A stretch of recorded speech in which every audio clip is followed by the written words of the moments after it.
मनावर कुक्षी और cyber cell की संयुक्त कार्रवाई में अवैध हथियार तस्कर सरगना 6 राज्यों के मोस्ट वांटेड ईश्वर सिंह सिकलीगर निवासी बारिया थाना गंधवानी सहित 2 अन्य साथियों को न केवल गिरफ्तार किया गया बल्कि बारिया ग्राम के जंगल में अवैध हथियार बनाने की फैक्ट्री पर भी दबिश दी। पुलिस ने आरोपियों के कब्जे से 149 नग देशी, 12 बोर कट्टे, 2 देशी पिस्टल, 13 जिंदा कारतूस, 1 पल्सर मोटरसाइकिल, अवैध हथियार बनाने की फैक्ट्री में उपयोग किए जाने वाले उपकरण कुल मशरूका 31,56,500 रुपए जब्त किए। 5 वर्षों से फरार 6 राज्यों के मोस्ट वांटेड अवैध हथियार तस्कर और निर्माता ईश्वर सिंह सिकलीगर की गिरफ्तारी धार पुलिस के लिए बड़ी उपलब्धि मानी जा रही है। पुलिस ने गंधवानी के समीप ग्राम बारिया के जंगल में अवैध रूप से चल रही हथियार बनाने की फैक्ट्री तक पहुंचने के लिए ड्रोन का भी इस्तेमाल किया, जिसका नेतृत्व स्वयं एसपी मनोज कुमार सिंह ने किया था। पुलिस अधीक्षक मनोज कुमार सिंह ने बताया कि पकड़े गए आरोपियों में मुख्य सरगना ईश्वर पिता प्रधान सिकलीगर पर मध्य प्रदेश सहित राजस्थान, गुजरात, दिल्ली, हरियाणा, कर्नाटक में करीब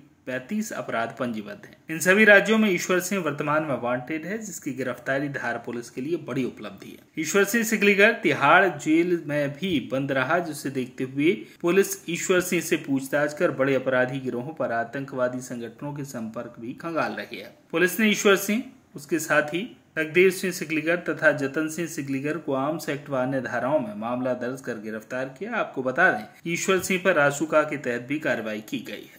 देखिए, आगामी विधानसभा चुनाव निष्पक्ष हो, निर्भीक हो, ट्रांसपेरेंट हो और भयमुक्त हो, इस ख्याल से हमारे डीजी साहब, आईजी साहब का सख्त निर्देश था कि जिले में अवैध शस्त्र निर्माण करने वाले, इसकी तस्करी करने वाले लोगों पे निगाह रख करके उनके खिलाफ सख्त कार्रवाई की जाए। उसी तारतम्य में हमारी धार पुलिस की पूरी टीम ने आज एक बहुत बड़े इलीगल आर्म्स स्मगलिंग गैंग को ट्रेस किया है, जो इंटर स्टेट एरिया में तस्करी किया करते थे। इस गैंग का मुख्य सरगना ईश्वर नाम का व्यक्ति है, जो गंधवानी बारिया का रहने वाला है। उसके साथ 2 और लोग पकड़े गए हैं, वो लोग भी गंधवानी बारिया गांव के रहने वाले हैं। इनके खिलाफ देश के विभिन्न राज्यों में 35 अपराध ईश्वर के खिलाफ पंजीबद्ध हैं, जिसमें गुजरात, महाराष्ट्र, राजस्थान, दिल्ली, हरियाणा और मध्य प्रदेश है। इसके साथ 2 अन्य जो आरोपी हैं, उनके खिलाफ भी तेलंगाना में, कर्नाटक में अपराध पंजीबद्ध है। ईश्वर के खिलाफ हम लोगों ने जो नौगांव में हथियारों का जखीरा पकड़ा था, उसमें भी यह वांटेड था। उसमें फरार होने के बाद 10,000 रुपये का उसमें भी कैश रिवार्ड दिया गया था। ईश्वर पिछले दिनों तिहाड़ जेल में 1.5 साल रहा है। 2018 के बाद इसकी गिरफ्तारी नहीं हुई है, तब से फरार चल रहा था।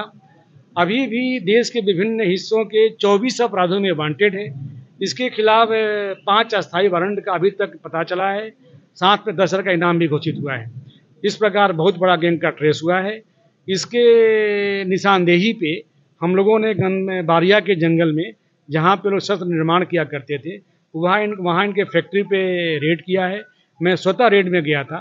हम लोगों ने पूरा ड्रोन सर्चिंग करके पूरे एरिया को सैनिटाइज किया, सुरक्षा का पूरा ध्यान रखा।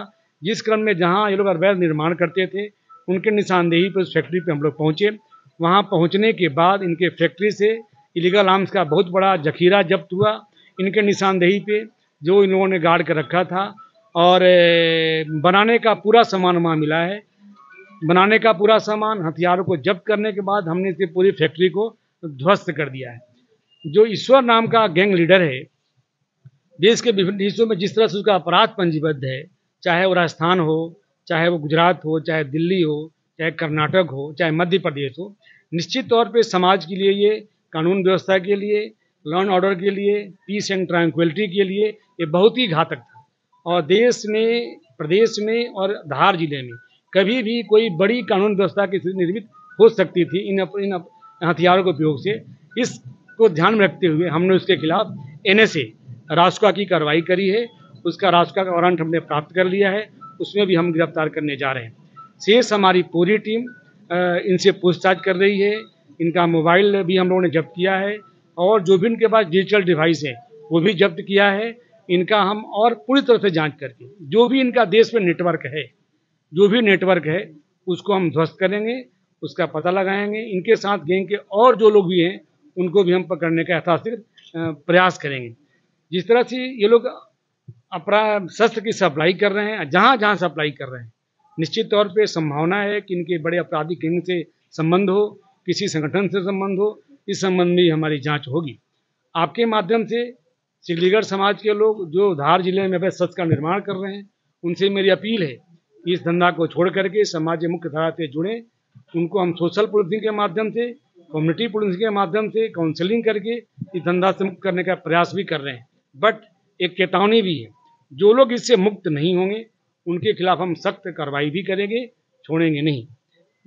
इस तरह से धार पुलिस का यह बहुत बड़ी inter state smuggling regarding illegal arms के क्षेत्र में कार्रवाई है, उपलब्धि है।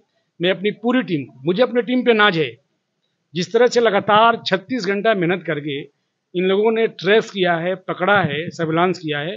थाना प्रभारी कुक्षी की अथक परिश्रम, एसडीओपी कुक्षी का अथक परिश्रम, एडिशनल एसपी सिटी का अथक परिश्रम, एसडीओपी मनावर का अथक परिश्रम, थाना प्रभारी गंधवानी का अथक परिश्रम, हमारी साइबर टीम का अथक परिश्रम, जिन लोगों ने बहुत ही तरीके से इसको ट्रैक किया।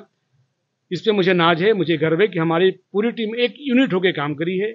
इस सफलता के लिए मैं पूरी टीम को 30,000 रुपया अपने तरफ से इनाम दे रहा हूँ। साथ में आईजी साहब को, डीजी साहब को मैं प्रस्ताव भेजूंगा कि इनको अधिक से अधिक सम्मानित किया जाए, ताकि इनका हौसला बुलंद रहे और आने वाले समय में हम जिले के लिए और अच्छा काम कर सकें। कितने इलीगल आज जो इनकी गिरफ्तारी हुई है, इनके पास से कुल 149 कट्टे और 2 पिस्टल, इस प्रकार कुल 151 अवैध शस्त्र और 13 जिंदा कारतूस के साथ साथ हथियार बनाने की पूरी फैक्ट्री के सारे सामान जब्त हुए हैं। जिस सामान से फैक्ट्री जब्त हुआ है, इसका पूरा वीडियो मेरे पास है, मैं आप लोगों को निगत करूँगा। देखिए, उस संबंध में हमारी पूछताछ चल रही है। ये जो ईश्वर का गैंग लीडर है, ये राजस्थान में बहुत बड़ा वारदात किया है, दिल्ली में बहुत बड़ा वारदात किया है। खुद स्वीकार कर रहा है कि मैं तिहाड़ जेल में से छूट के आया हूँ। 2018 के बाद इसकी गिरफ्तारी नहीं हुई, तब से फरार चल रहा है और आर्म्स का लगातार सप्लाई कर रहा है।